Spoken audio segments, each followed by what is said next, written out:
Hello dear student, welcome to my channel. आइए dear student, इस video में हम लोग केबीएस क्लास 9 के सिंपल पेपर जो प्रेडिक्ट टेस्ट 2 में आने वाले हैं, इसके एक सिंपल पेपर हमने लिया है। इस सिंपल पेपर की हेल्प से आपको पता चलेगा किस टाइप का क्वेश्चन होगा, तो प्लीज़ इस सिंपल पेपर को एक बार ज़रूर रिवाइज कर लें। चलिए क्वेश्चन स्टार्ट करते हैं। बाकी तो फॉर्मेट आप लोगों को पता ही होगा किस तरह के आएंगे। मैक्सिमम मार्क्स अगर 40 मार्क्स के पूछे जाएंगे और टाइम आपका अलाउड रहेगा 2 आवर्स का। ठीक है, इस तरह के आपको सेक्शन में दिए रहेंगे, section A, section B, section C. ठीक है, जिसमें आपको कभी कभी आपका ऑब्जेक्टिव टाइप के भी क्वेश्चन दिया रहेगा। ठीक है, और बाकी आपका 2 टाइप से 2 नंबर का क्वेश्चन दिए रहेंगे। 2 नंबर्स के क्वेश्चन, 3 नंबर क्वेश्चन और 4 नंबर क्वेश्चन दिए रहेंगे। ठीक है, सेक्शन ए में आपका 2 नंबर क्वेश्चन मिलेगा इस सिंपल पेपर में, सेक्शन बी में 3 नंबर, सेक्शन सी में आपको 4 नंबर का मिलेंगे। चलिए स्टार्ट करते हैं क्वेश्चन को सोल्व। देखिए इस तरह के पहले क्वेश्चन देख लीजिए आप, आपको सिलेबस से जो स्कूल में बताया गया है उससे मैच कर रहा है कि नहीं। कुछ कुछ क्वेश्चन किसी किसी स्कूल का है कि थोड़ा केबीएस का ही वेरी कर सकता है, बट एक फॉर्मेट बताया गया है। इस फॉर्मेट पे के थ्रू आप देख सकते हैं कि इस पैटर्न में आपका PT2 में, प्रेडिक्ट टेस्ट 2 में या टेस्ट 2 में आपका क्वेश्चन आने वाला है। ठीक है, आइए सेक्शन ए का क्वेश्चन नंबर 1 का सोल्व करते हैं। तो ये क्वेश्चन दिया हुआ है आपका, in a trapezium ABCD, AB parallel CD है, कैलकुलेट एंगल C&D, और साथ में एंगल दिया हुआ है, angle A equal to 55 degree, angle B equal to 70 degree दिया हुआ है। एक ट्रेपीजियम बना लीजिए जिसमें AB पैरेलल CD है। ठीक है, मान लेते हैं कि हमने एक ट्रेपीजियम बना लिया। देखिए इस तरह का ट्रेपीजियम बना लिया। ट्रेपीजियम में वन साइड पैरेलल होती है, मान लें कि दोनों पैरेलल हो गया, तो यहाँ पे इसको AB दे दिए, AB, और इसको C और D लिख दिया। ठीक है, ओके।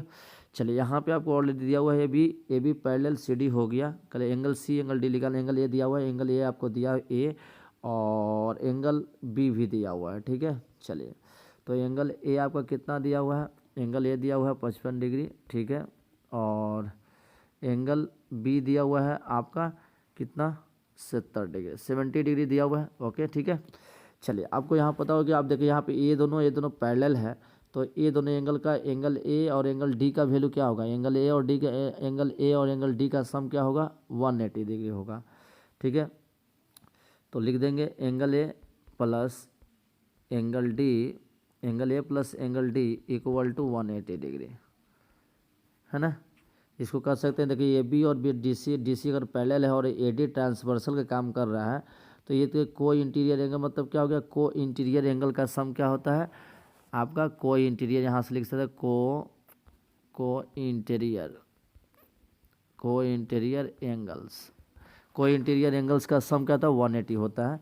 बस यहाँ से एंगल A का वैल्यू 55 दे दीजिए, और यहाँ से D निकल जाएगा 180 डिग्री, इसमें से माइनस कर दीजिए, तो एंगल D इक्वल टू कितना आ गया, 180 में से 55 घट गया, तो हो गया 5 और 2 125 डिग्री आंसर हो गया।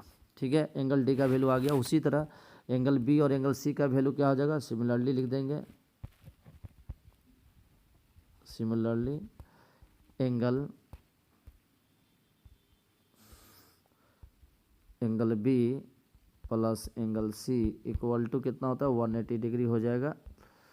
तो यहाँ से आपका क्या हो जाएगा, एंगल C इक्वल टू निकल जाएगा, angle C equal to angle B का वैल्यू आपके पास दिया हुआ 70, तो 180 माइनस क्या कर लीजिएगा 70, डेट इज आपका हो जाएगा 110 डिग्री।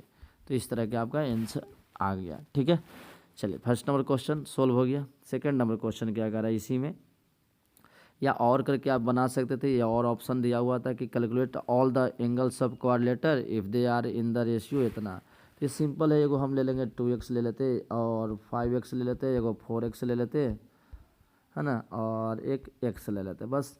अब चारों एंगल का सम कितना होता है 360, उससे निकाल लेते आप x का वैल्यू, और उसके बाद सारा एंगल आपका आसानी से निकल जाता। 360 होता है क्वाड्रिलेटर सम में, तो यहाँ 2 5 7 7 और 8 12x हो गया, तो यहाँ से 360 हो गया। तो बताइए यहाँ से आपका x का वैल्यू आ गया 30, कितना, x का वैल्यू 30 हो गया। ठीक है, अब x का वैल्यू 30 हो गया, तो सारा एंगल आपका निकल जाएगा। एक एंगल 30 हो जाएगा, दूसरा क्या हो जाएगा आपका 60 डिग्री एक एंगल आ गया, एक आपका हो गया 150 डिग्री हो गया, तीसरा हो गया आपका 120 और चौथा हो गया आपका 30 डिग्री। तो इस तरह के आपका एंगल आंसर हो गया। ठीक है, चलिए उसी तरह आप दिया है क्वेश्चन नंबर 2 में देख सकते हैं क्या कर रहा है कि ये बैग कंटेन 6 ब्लू, प्रोबेबिलिटी से क्वेश्चन है। Contain 6 blue and 3 reds, 12 red balls are being added in the bag, then find the probability of the getting a blue black. देखिए पहले में बैग में कितना 6 ब्लू और 3 रेड है, तो टोटल अब 12 को और रेड बॉल को जोड़ा गया, तो टोटल बॉल क्या हो गया, टोटल बॉल पहले जोड़ लीजिए, टोटल बॉल हो गया, उसमें टोटल बॉल्स हो गए 6 + 3 + 12, है ना। पहले से बैग 6 बॉल ब्लू और 3 रेड था और 12 red balls being added in the box हो रहे थे, कितना हो गया बताइए, 12 3 21 आ गया, 20 हो गया। अब कह रहा है कि added in the find the probability of getting a blue ball, तो probability of getting blue ball, तो ब्लू बॉल क्या हो जाएगा बताइए, ब्लू बॉल जो हो जाएगा वो सिंपल बता सकते हैं। तो नंबर ऑफ ब्लू बॉल कितना हो गया, 6 ही ना रहेगा, ब्लू तो 6 ही हैं, लेकिन टोटल बॉल की संख्या 21 हो गया। इसको काट के हम कैसे कर सकते हैं 2/7, तो ये आपका आंसर हो गया प्रोबेबिलिटी, समझ गए। चल क्वेश्चन नंबर 3 है, फाइंड द वैल्यू ऑफ के फॉर विच द पोलिनोमियल्स इतना हैज 3 एज ए 0। 3 इसका 0 है तो 0 इसका सेटिस्फाई करेगा, यहाँ पे x नहीं होगा, यहाँ के होगा। तो यहाँ पोलिनोमियल आपको दिया हुआ है, जो क्या दिया हुआ है, px बराबर दिया हुआ है आपका x³ - 3x² + 3k + 12 दिया हुआ। तो देखिए यह ये 3 अगर इसका 0 है तो यहाँ पे जब पोलिनोमियल में 3 वैल्यू रखेंगे तो इस पोलिनोमियल का मान क्या हो गया, 0 हो जाएगा। अब यहाँ पे क्या करना, इसको इस कंडीशन को लेके हम चलेंगे, तो x की जगह पे 3 रखेंगे तो 3 का क्यूब कर दिया, -3 × 3 का स्क्वायर कर लिया, +3 के रहने देंगे, के की जगह तो वैल्यू निकालना ही है, +12 = 0 हो गया। यहाँ से देखिए करिएगा तो ये 27 हो जाएगा, -27 यहाँ भी हो गया, प्लस में 3k + 12 = 0, इसी से कट गया, बचा कितना यहाँ से 3k = -12, यहाँ से k का वैल्यू आ गया -12/3, कट के k का वैल्यू आपके पास आ गया -4, तो यही आपका आंसर हो गया। ठीक है, समझ गए। चलिए 3 नंबर क्वेश्चन हो गया कंप्लीट। आइए 4 नंबर क्वेश्चन क्या है, देखिए आपका वॉल्यूम सरफेस एरिया से दिया हुआ है। 2 cylinder vessels have their bases radii 12 cm and 6 cm. If their heights are 8 cm and 60 cm respectively, then find the ratio their volume. Volume का 2 सिलेंडर दिया हुआ है जिसका रेडियस भी दिया हुआ है और इतना हाइट भी दिया हुआ है, तो वॉल्यूम का रेशियो निकालते हैं। सिंपल 2 सिलेंडर का मान लेते हैं, वॉल्यूम का रेशियो V1/V2 हो जाएगा।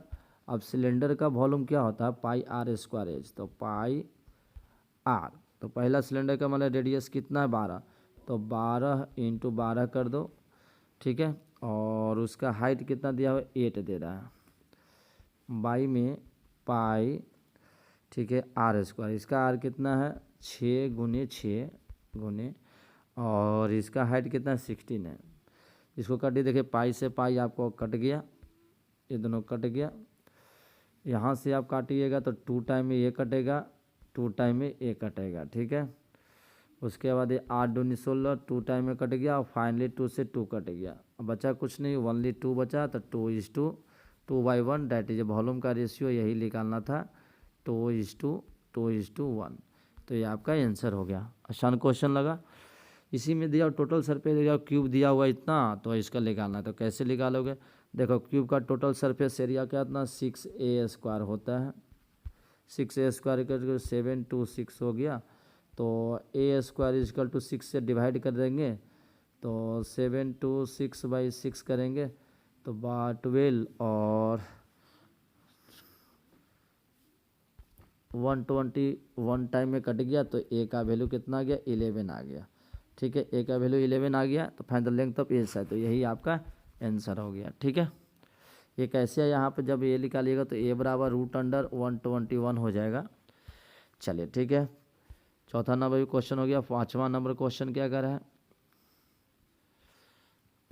5वां नंबर है कि ये फिर एक प्रोबेबिलिटी से क्वेश्चन पूछा गया। एक बैग कंटेंस कार्ड 0 से 15 तक दिया हुआ है।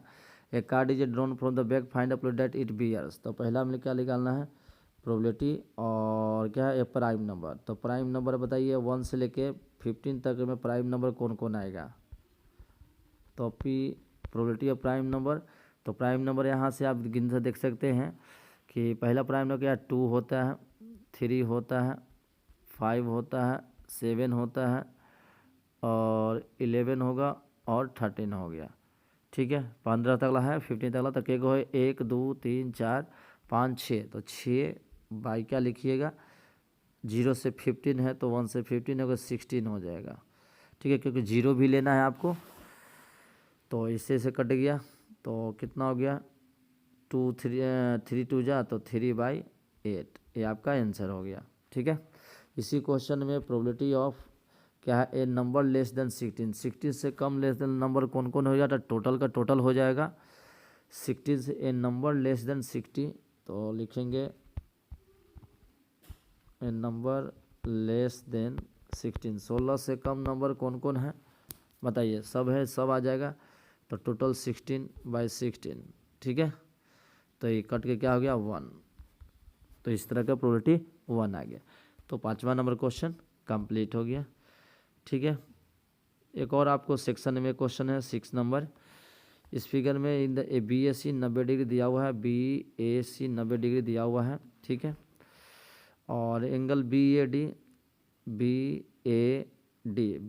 आपका एंगल CAD के बराबर है। ठीक है, देखिए फिगर एक बना रही है यहाँ पे।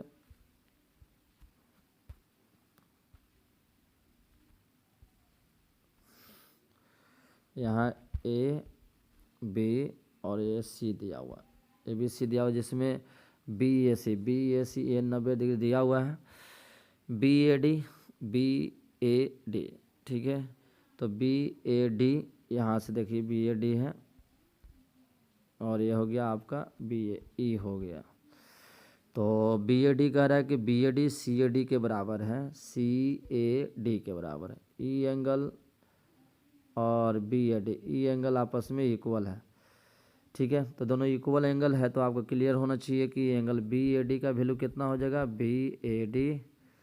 ठीक है, दोनों एंगल इक्वल है, तो और एंगल CAD, दोनों एंगल इक्वल जब रहेगा तो बताइए CAD और BAD, तो दोनों का वैल्यू कितना हो जाएगा आपका, 90 में से 2 90 से 2 डिवाइड कर दीजिएगा तो 45 हो जाएगा। चलिए 45 मालूम हो गया। और DAE कहाँ है, DAE ये जो एंगल दिखाई दे रहा है, ठीक है, मतलब ये जो एंगल दिखाई दे रहा है DAE और CAE ये दोनों आपस में क्या है आपका इक्वल है, ये भी इक्वल है। तो बताइए यहाँ से आपको पता है कि CAD ये पूरा एंगल, ये पूरा कितना है आपका 45 डिग्री है, तो इसको हाफ तो दोनों इक्वल होगा, तो दोनों एंगल आपस में कितना हो जाएगा, तो आधा कर दीजिएगा। एंगल DAE और एंगल CAE दोनों का वैल्यू कितना हो जाएगा, 45/2 डिग्री हो जाएगा। 45/2 डिग्री हो गया। Then what will the measure of BAE, तो BAE तो सिंपल है, ये तो आपका 45 था, तो एंगल BAE का वैल्यू जो होगा, BAE का वैल्यू का हो गया ये हो गया। देखिए यहाँ तो ये एंगल निकालने का रहा है BAE, तो ये आपका 45 था, ये आपका 45/2 था, तो 45 + 45/2। ठीक है, इसको लेंगे एलसीएम लेके तो कितना 90 या 45 कितना 135/2। इसको आप डेसिमल मिला लिख सकते हैं, चाहे इतना छोड़ सकते हैं, 62.5। ठीक है, इतना डिग्री 62.5 डिग्री क्या हो गया, ये आपका एंगल BAE का वैल्यू हो गया। ठीक है, तो इस तरह के हमने देख लिया 2 नंबर क्वेश्चन का। सेक्शन बी में देखिए इस तरह क्वेश्चन दिया हुआ है सेक्शन बी में भी।